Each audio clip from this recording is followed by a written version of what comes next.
Okay, so this is the newest Poco X5 Pro, and I think it deserves a little review.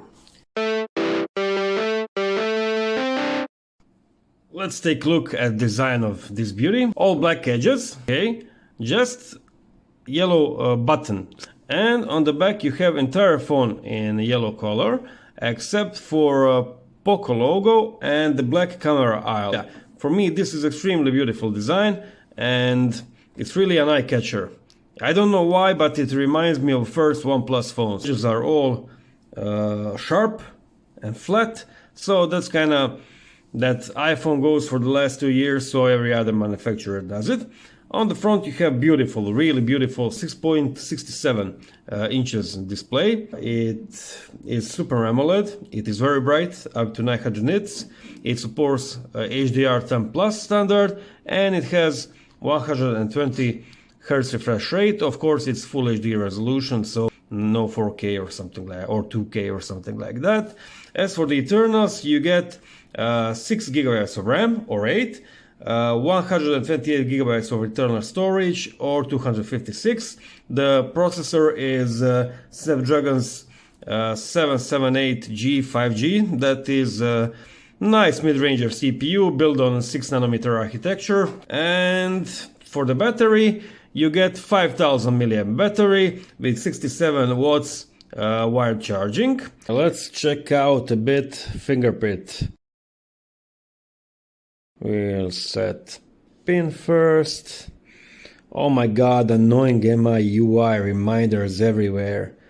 Okay, original password. No one will ever crack it.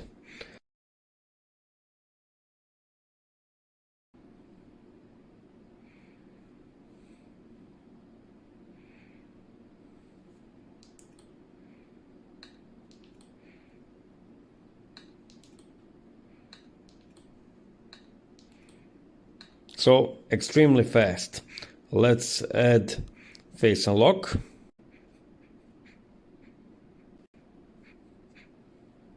Okay, let's check face unlock. Yeah, very nice. Okay, let's check raise to wake. Oh, very nice, very fast. Okay, let's try it again. Yep, very fast face unlock. Nice. Let's check MIUI 14 a little bit. So this is Poco version of it. On the left you have Google Feed, that's nice. When you swipe it, you have all the controls and notifications. So smooth. Okay, let's check out widgets. So okay, clock, Poco launcher, quick functions, notes, music, Chrome, photos, and my browser, gallery. Yeah, kind of expected. Okay, and now let's check bloatware. Okay, YouTube Music, okay, Office, okay, Subway Surfers, I've installed it. Tile Fun, so that's a bloatware. Spotify, bloatware. Service and feedback, bloatware. Poco Community, bloatware.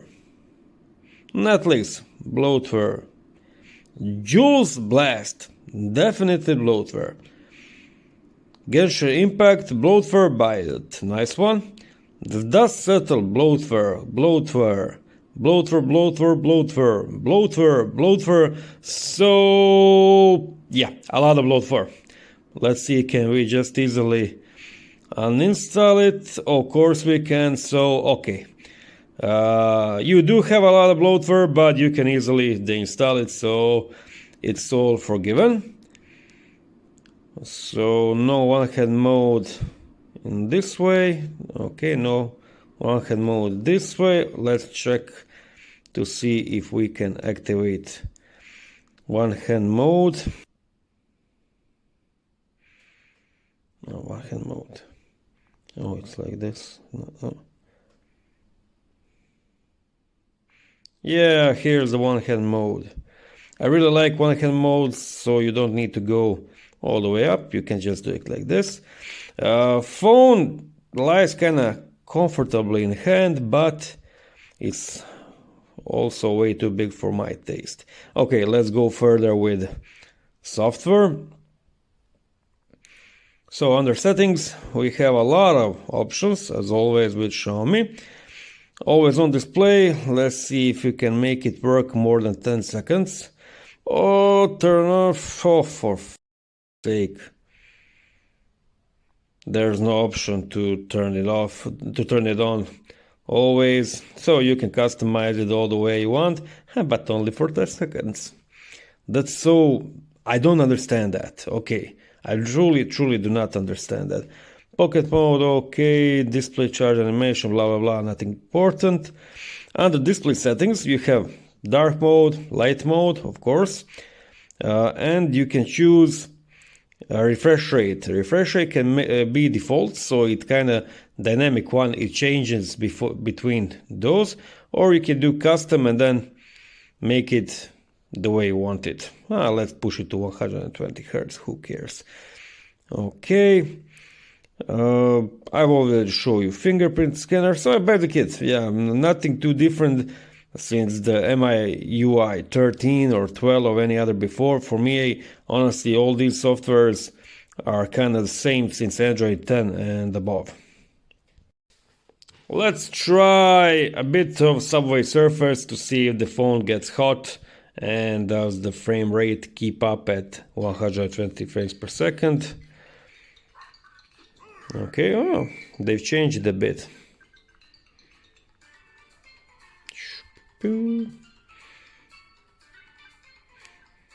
Well, if it's underwater, shouldn't I be able to like swim anywhere? Fuck logic, right? I have to say the phone is very cold and the frame rate is high and consistent. It's really pleasurable to play on this hardware, especially on this bright and beautiful display.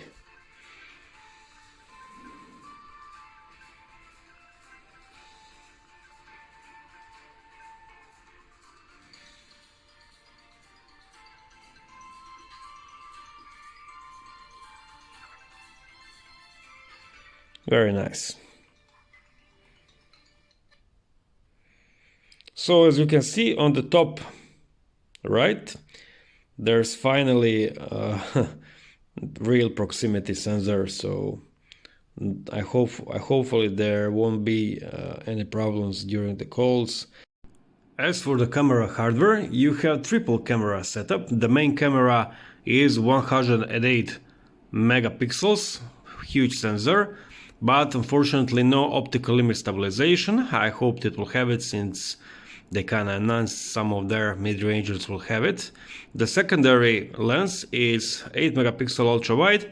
It's okay lens, nothing special. And the third lens is 2 megapixel macro sensor with very low image quality and no autofocus. Okay, let's take a look at camera software. So standard Xiaomi's camera interface, additional switches on the left, additional modes on the right, and here you have zoom options. So ultra wide camera, main camera, and digital crop of main camera. It goes up to 10 times, but is useful only until 2 times. Everything after that it falls apart. Few modes. Of course, you use photo and video the most. Video goes up to 4K 30 frames per second, and I'm glad to report that it does support electronic image stabilization on 4K 30 and even in 1080p 60. So that's really a pleasant surprise from Xiaomi. You can also use movie frame, stuff like that. So yeah.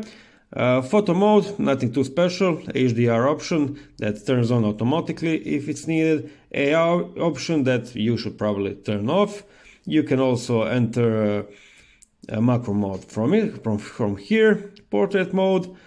You can change aperture from 1.0, sorry, all the way to I believe 16. Yeah. And night sight supports ultra wide camera as well. Pro mode is actually very interesting because it also has Video Pro mode and Photo Pro mode. Shutter speed goes all the way to 30 seconds for it. Under more options, you have long exposure, vlog, short video, yeah, everything.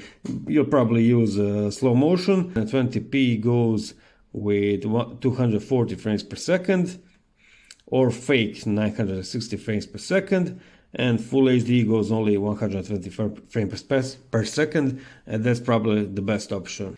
You also have 108 megapixel mode, nothing too special about it, but as usual, the photo quality is worse than in just normal camera mode. Okay guys, let me show you a few photo samples. So camera is quite decent actually when we're talking about main camera. So this is 1x shot. As you can see, very nice details. You can also see imperfections on the wall. So very nice sensor, very nice details. This is 2x shot. You already lose some of the sharpness, but still quite usable. At 4x, not much usable, but let's say if you need some additional information from this photo, not so bad. Ultra wide, just 8 megapixel, but yeah, sharp enough actually. Okay, this is a portrait mode, and it does really poor separation of foreground and background. So yeah, not the best portrait mode out there. I was kind of impressed with low light photos. So this is normal photo, and you can see even normal photo is quite sharp, even though it doesn't have optical image stabilization. But when you turn on night mode, it gets even better. So you can see a difference in the background here of the desk and on text especially. So yeah, this is probably the best night mode Xiaomi phone I've tested so far. As for the everyday photos that you'll mostly shoot outside or inside, the colors and details are great. Come on, look at this. So the colors kind of remind me of Samsung. They're kind of punchy. HDR, it's very strong, so really eye-catching colors and pictures. 1x, again, very nice, very sharp, usable. 2x, not as good as 1x, but still very usable, especially for social media, WhatsApp. 4x, you kind of lose most of beauty from photo, and at 10x it just kind of falls apart. So yeah, I said it 1,000 times, and I'll say it once again. Nothing can change a real optical lens, optical zoom lens. Okay, a few more photos. So as you can see, shadows are almost everywhere nice, and the blown out highlights are kind of still usable. So this is ultra wide shot, 1x shot, 2 times. You get the point. This is the video. I already showed you this. So yeah, main camera is actually very impressive. So again, main camera, very nice photo. This is with shot taken with macro camera, and this is with main camera with 2 times digital zoom. So as you can see, this one has much better colors and details, so don't use macro camera, it's shit. Okay, moving on. This is also shot with 2x, so really decent main camera. It will leave you sometimes with no words how beautiful photos are. So yeah, better to zoom in and get a bit closer than to use macro. Just shot of my dog. Don't worry, he was out entire day playing, and now he's trying to guilt me into playing with him again. I'd say that camera is probably 7 out of 10 for the main sensor. It would be 8 out of 10 if it had optical image stabilization, but unfortunately no. But for this price, 7 is great.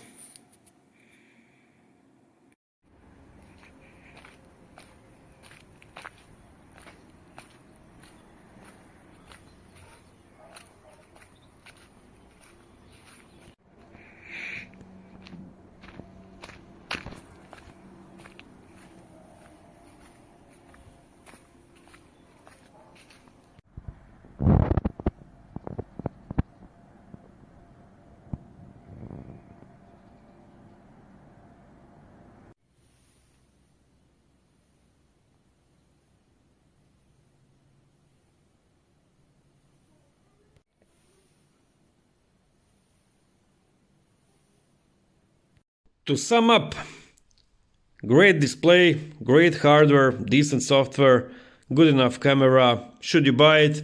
If the price is right for you, yes. If you are a photo maniac, no. If you are a gamer, yes. If you need good battery, yes. If you need bugless software, definitely no. And yeah, that's it. I have to say, I have shot and edited all this on my phone because my PC is currently broken. So I hope you don't hold it against me. Thank you and see you in the next video.